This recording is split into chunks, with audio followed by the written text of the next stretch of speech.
바른미래당 네 분이 극한으로 치닫고 있습니다. 욕설을 주고받고 육탄전까지 벌이면서 119 출동하는 일까지 벌어졌습니다.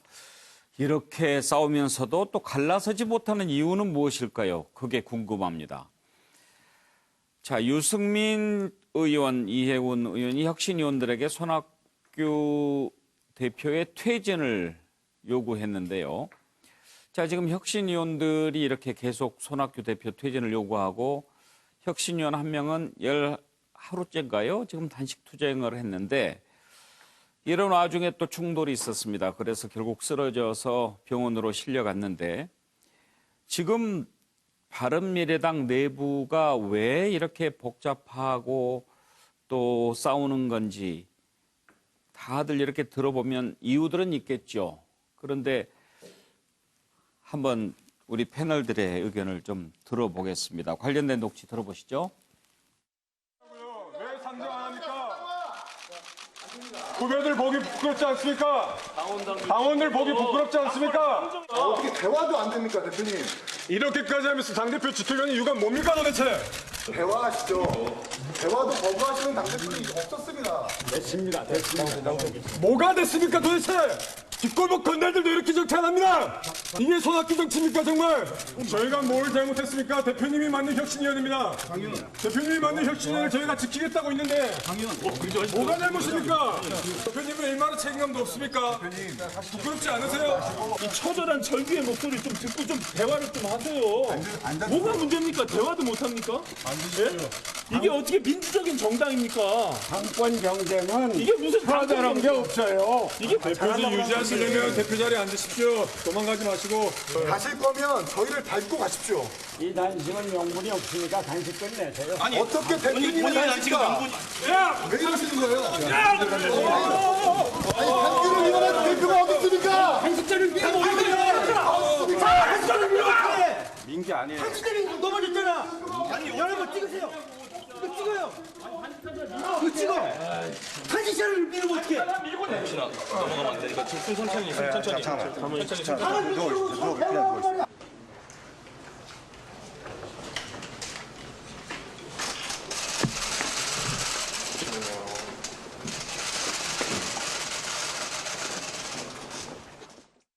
어제 오후 임재원 사무총장은 유승민 전 대표가 주대환 전 혁신위원장에게 손학규 퇴진을 혁신이 최우선 과제로 해달라고 요구했다는 제보 내용을 발표했습니다.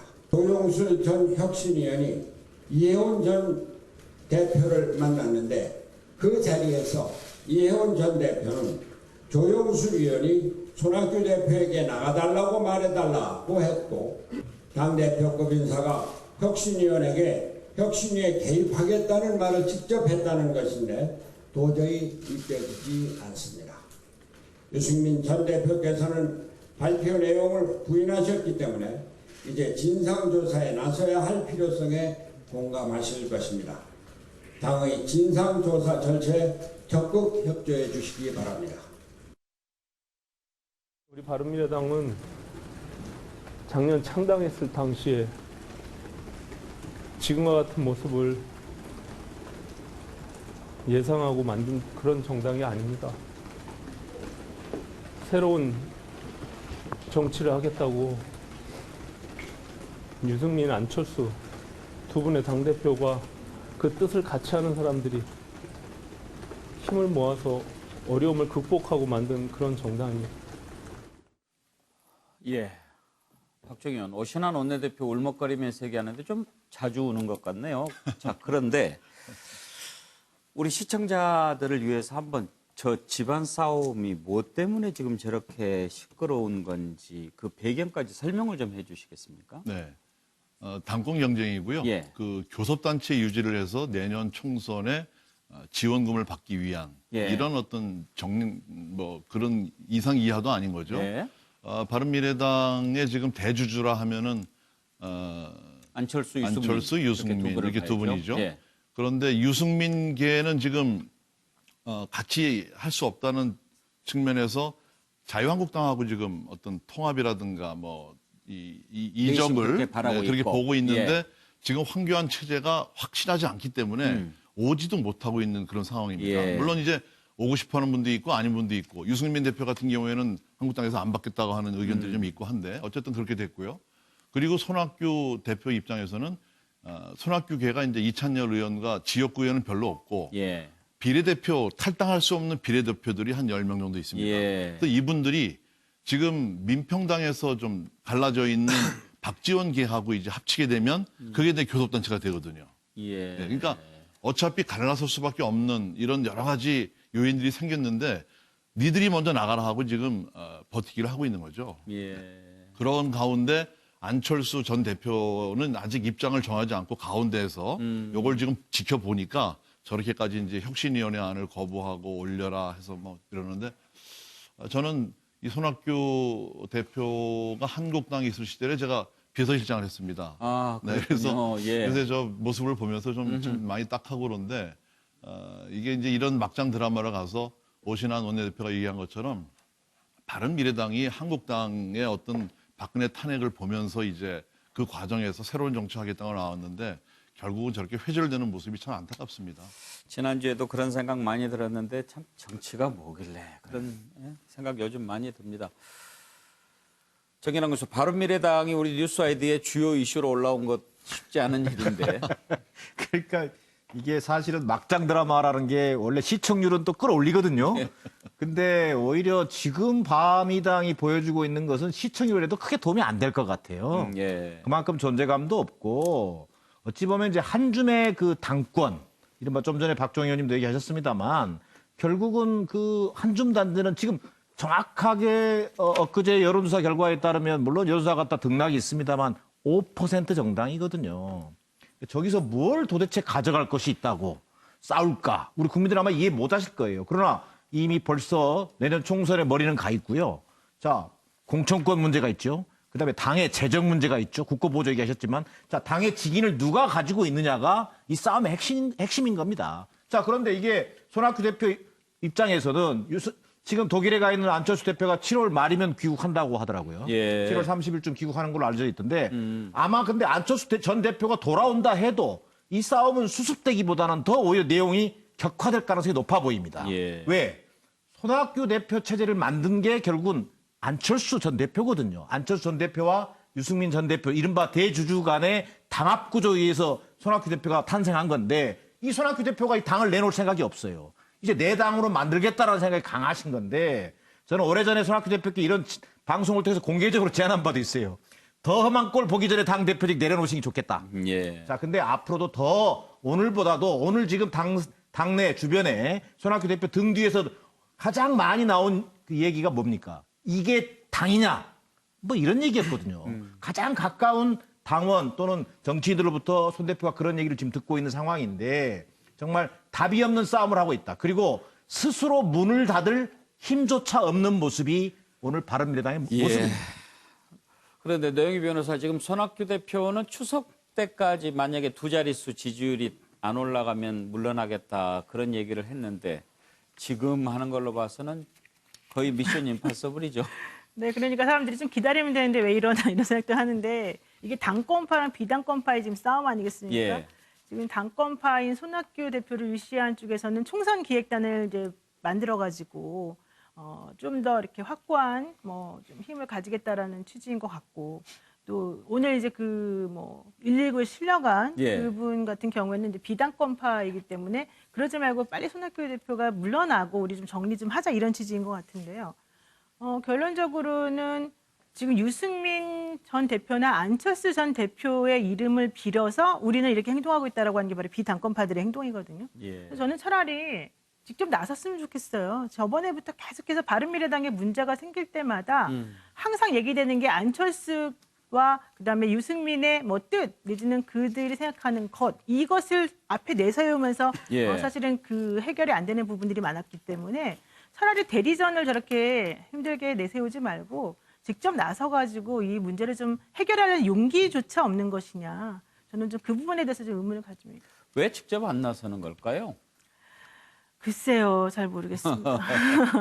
박정현은 좀 아실 것 같은데. 정치 철학이 우선 다르죠. 그 안철수와 손학규와 또 민주평화당 예. 또 유승민이 철학이 틀리고 그리고 이제 안철수 전 대표 같은 경우에는 지금 간을 좀 보고 있는 겁니다. 그러니까 일단 어느 쪽 손을 들어줬다가 실패할 것 같으니까 예. 완전히 구도가 정리된 다음에 나서려고 하는 거거든요. 그리고 이제 우리가 다른 정당의 대표도 말씀을 드리지만은 이 정치적 감수성이라든가 상상력이 굉장히 있는 분들이 나서고 그립이 있게 되는데 그게 좀 부족한 것 같아요. 예, 최수영 교수는 어떤 심정으로 보고 계십니까?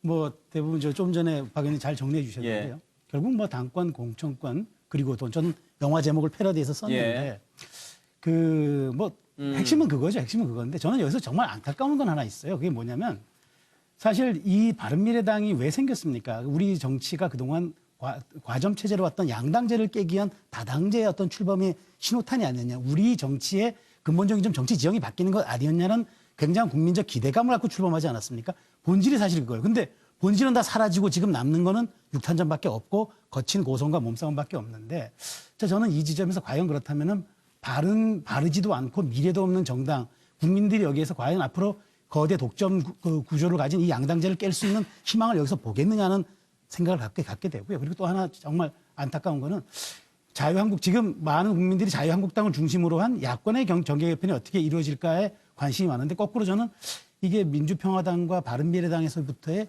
아래로부터의 지금 그것이 어떤 그 폭풍이 올라가고 있는 건 아닌가라는 그런 생각이 들어서 두 가지 측면에서 한번 말씀드려보겠습니다. 예. 그래요. 양문석 이사장, 정치를 보면 국민들이 좀 뭔가 좀 가슴이 후련해져야 되는데 답답하게 만드는 것도 요인 하나가 바른미래당인 것 같아요. 예. 제가 개인적으로 국민의당 지난 총선 전에 국민의당에 대해서 총선 이후에 쪼개지고 없어질 것이라고 이야기했다가 출연 정지 처분을 먹었습니다. 그런데 불과 3년 만에 국민의당에서 바른미래당으로 갔고요. 그다음에 바른미래당에서 다시 손학규라는 당권파와 유승민, 안철수의 비당권파의 싸움이 격렬하게 진행되고 있습니다. 아까 박종희 의원도 그렇게 말씀하셨지만 기본적인 이념과 그다음에 정책에 있어서의 교집합이 정당으로 표현이 되는데 말 그대로 정치 공학적으로 안철수, 유승민을 위한 그 하부 조직 정도로 그 고민을 하면서 만들었던 바른미래당의 기본적인 그 막판은 결국 저렇게 분열하고 그다음에 감정 대립하고 찢어지는 수밖에 없는 필연적 과정을 겪고 있는 거다라고 생각을 하고요. 그다음에 아까 왜 그러면 안철수 또는 유승민이 전면에 나서서 저 문제를 풀려고 하지 않을까라고 지적을 했는데 말 그대로 이 사안에서 전면적으로 나서면 정말 자신의 품위와 그다음에 정치적 위상만 어그러지고 무너지고 붕괴되고 훼손될 수밖에 없는 상황이기 때문에 자신들이 만들어서 자신들이 세운 손학규 대표로부터 자신들이 얻어맞는 꼴 그리고 수습조차 못하는 꼴 그다음에 이 문제에 대해서 국민들에게 엄청난 지탄을 받는다 하더라도 언론의 전면으로 나오지 않기 때문에 오히려 자신들은 숨어있는 꼴 이것들을 연출할 수밖에 없는 상황이 되어버렸다는 겁니다. 예. 그런데 양문석 이사장, 지금 손학규 대표가 스스로 물러나지 않으면 방법은 없는 거죠? 예, 현실적으로 방법이 없는 거죠. 그리고 저리 싫은 사람은 떠나야 되죠. 그게 정치의 기본은 아니에요? 자, 최진영 변호사 의견 들어볼까요? 결국 왜 이렇게 싸우면서도 갈라서지를 못하느냐. 한마디로 네가 가라 하와이. 사실 정당에서 나가는 순간 시베리아 벌판이죠. 예. 제가 그래서 돈 얘기를 좀 잠깐 해보고 예. 싶습니다. 실제 제가 찾아봤더니만 작년 5월 달을 기준으로 해서 중앙선관위에서 이제 바른미래당에 대한 정당 보조금을 봤더니만 거의 100억 원 가까이 됐던 것 같습니다. 그래서 내년 상반기를 기준으로 하면은 민주당과 그 한국당 같은 경우에는 한 30억. 그리고 현재의 이제 그 바른미래당 하면은 한 21억 정도 되는데요. 이것이 원내 교섭 단체이기 때문에 그런 것이죠. 그런데 예. 이게 딱 깨지는 순간 실제 지금 평화당이나 정의당 같은 경우에는 한 20몇 억 정도 1년에 되는 겁니다. 한마디로 선거 치르기 어려운 거죠. 결국 외형적으로는 뭐 민주 세력이 어떻네 얘기를 하지만 실질적으로는 당권과 이 돈에 관한 문제일 수밖에 없는 것 같은데 과연 이와 같은 그 내부적인 어떤 그 저렇게 다투는 모습에 국민들이 세금이 쓰여진다는 점에서 한심하다라고 국민은 세금 얘기를 할 수밖에 없는 그런 상황인 것 같은데 말씀하신 것처럼 손학규 대표님 같은 경우에는 뭐 추석 때까지 10% 못 만들면은 예. 스스로 접는다고 했는데 과연 스스로 물러날 것인지 정말 예. 그 또한 국민들의 관심조차도 별로 없는 것 같습니다. 예, 총선은 다가오는데요. 날은 저물고 갈 길은 멀고 일모도원이라는 말이 생각납니다. 다음 이슈로 넘어가겠습니다.